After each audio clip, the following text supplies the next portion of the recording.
നമസ്കാരം.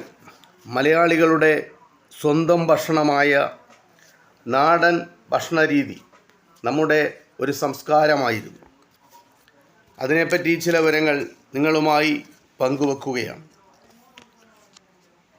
കാലാവസ്ഥ, ഭൂപ്രകൃതി എന്നിവയുമായി ബന്ധപ്പെട്ടതാണ് നമ്മുടെ നാടൻ ഭക്ഷണം.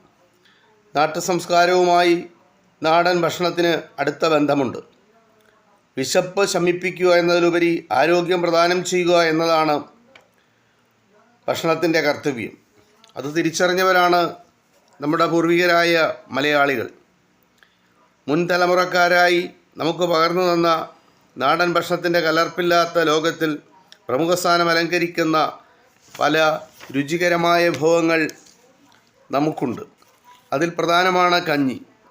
ഒരു കാലത്ത് മലയാളിയുടെ ദേശീയ ഭക്ഷണമായിരുന്നു കഞ്ഞി.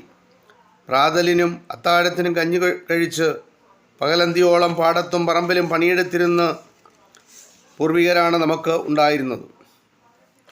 ലളിതമായ ഭക്ഷണമാണ് കഞ്ഞി.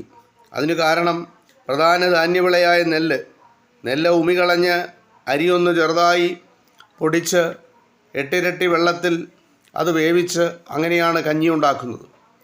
വെയിലും ചൂടും കൂടിയ ഉഷ്ണകാല പ്രദേശമായ നമ്മുടെ കേരളത്തിൽ നമ്മുടെ നാടിന് ഏറ്റവും യോജിച്ച ഭക്ഷണമാണ് കഞ്ഞി. അത് നമ്മുടെ പൂർവികർ തിരിച്ചറിഞ്ഞിരുന്നു. ഈ കഞ്ഞിയോടൊപ്പം ചെറുപയർ, പുഴുക്ക്, തേങ്ങാ ചമ്മന്തി ഇതെല്ലാം ചേർത്തായിരുന്നു കഞ്ഞി കഴിച്ചിരുന്നത്. പശുവിൻ പാലും തേങ്ങാപ്പാലും ഒക്കെ ചേർത്ത് ഉണക്കലരി വേവിച്ചുണ്ടാക്കുന്ന പാൽക്കഞ്ഞി അക്കാലത്തെ സമ്പന്നരുടെ ഭക്ഷണമായിരുന്നു.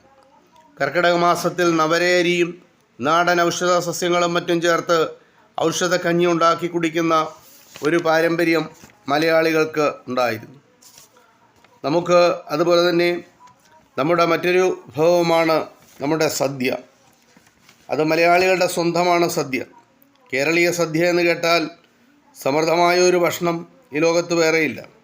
ബന്ധുക്കളും സുഹൃജനങ്ങളും ഒക്കെ ഒത്തുള്ള ഭോജനം എന്നർത്ഥമുള്ള സദ്യയും എന്ന സംസ്കൃത വാക്കിൽ നിന്നാണ് സദ്യ എന്ന വാക്കുണ്ടായത്.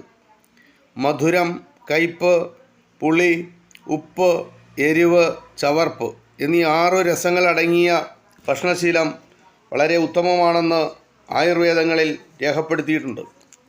ഇതനുസരിച്ചാണ് മലയാളികൾ ഓണസദ്യയും മറ്റ് സദ്യകളും ചിട്ടപ്പെടുത്തിയിട്ടുള്ളത്.